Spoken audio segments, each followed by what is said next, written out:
Hi, welcome to Story Time. I have a great book here that a friend let me borrow. And we actually have this tree here right down the road from us. It's the great Kapok tree. And I don't know if any of you have ever heard this one, but it's a goodie. Two men walked into the rainforest. Moments before, the forest had been alive with the sounds of squawking birds and howling monkeys. Now all was quiet as the creatures watched the two men and wondered why they had come. The larger man stopped and pointed to a great kapok tree. Then he left. The smaller man took the axe he carried and struck the trunk of the tree. Whack, whack, whack. The sounds of the blows rang through the forest. The wood of the tree was very hard. Chop, chop, chop. The man wiped off the sweat that ran down his face and neck. Whack, chop, whack, chop.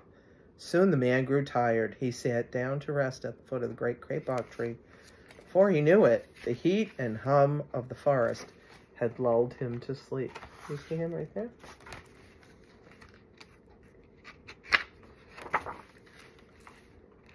A boa constrictor lived in the kapok tree. He slithered down its trunk to where the man was sleeping. He looked at the gash the axe had made in the tree. Then the huge snake slid very close to the man and hissed in his ear. Senor, this tree is a tree of miracles. It is my home where generations of my ancestors have lived. Do not chop it down.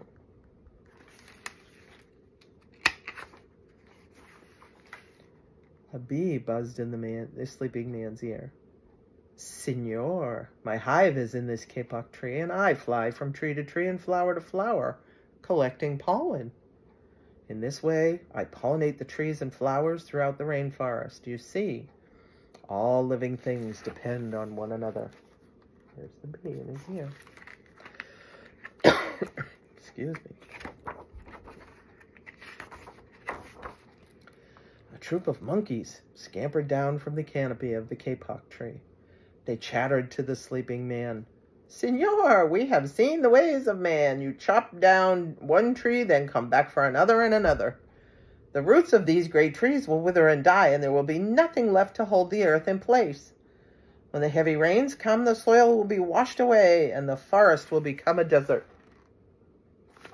They're right, huh? A toucan, a macaw, and a cock of the rock flew down from the canopy. Senor, squawked the toucan, you must not cut down this tree. We have flown over the rainforest and seen what happens once you begin to chop down the trees. Many people settle on the land. They set fires to clear the underbrush, and soon the forest disappears. Where once there was life and beauty, only black and smoldering ruins remain. Oh my goodness, that's terrible. Gotta save those guys, huh? A bright and small tree frog crawled along the edge of a leaf. In a squeaky voice, he piped in the man's ear. Senor, a ruined rainforest means ruined lives. Many ruined lives. You will leave many of us homeless if you chop down this great kapok tree. He's not wrong. He is not wrong. Tree frogs are cool. A jaguar had been sleeping along a branch in the middle of the tree. Because his spotted coat blended into the dappled light and shadows of the understory, no one had noticed it. Now he leapt down and padded silently over to the sleeping man. He growled in his ear, Senor, the kapok tree is home to many birds and animals. If you cut it down, where will I find my dinner? He's pretty, isn't he? Jaguars are beautiful. 4 tree porcupines swung down from branch to branch and whispered to the man, Senor, do you know what the animals and humans need in order to live? Oxygen. And Senor, do you know what trees produce? Oxygen. If you cut down the forests, you will destroy that which gives us all life. It's true. Several anteaters climbed down from the kapok tree, with their young clinging to their backs.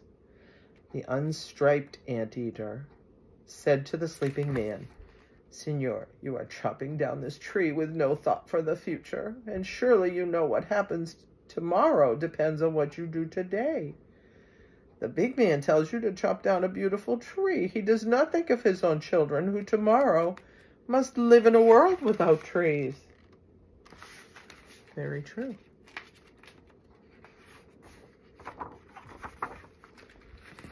A three-toed sloth had begun climbing down from the canopy when the men first appeared. Only now did she reach the ground. Plodding ever so slowly over to the sleeping man, she spoke in her deep and lazy voice. "Senor, how much is beauty worth? Can you live without it? If you destroy the beauty of the rainforest, on what would you feast your eyes?" There's the sloth right there and her baby.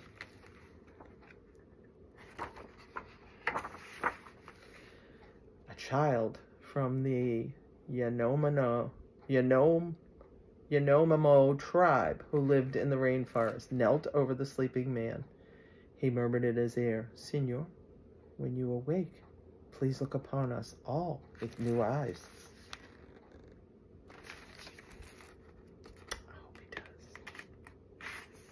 You too? I know. The man awoke with a start. Before him stood the rainforest child, and all around him staring were the creatures who depended on the great kapok tree. What wondrous and rare animals they were. Look, they're all around. That's so awesome.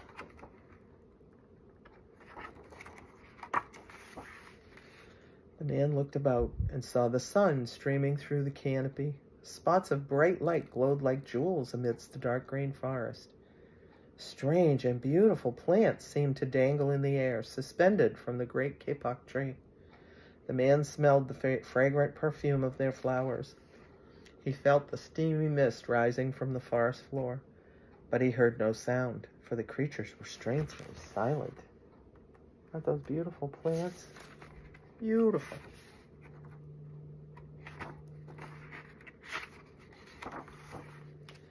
The man stood and picked up his axe. He swung back his arm as though to strike the tree. Suddenly he stopped. He turned and looked at the animals and the child.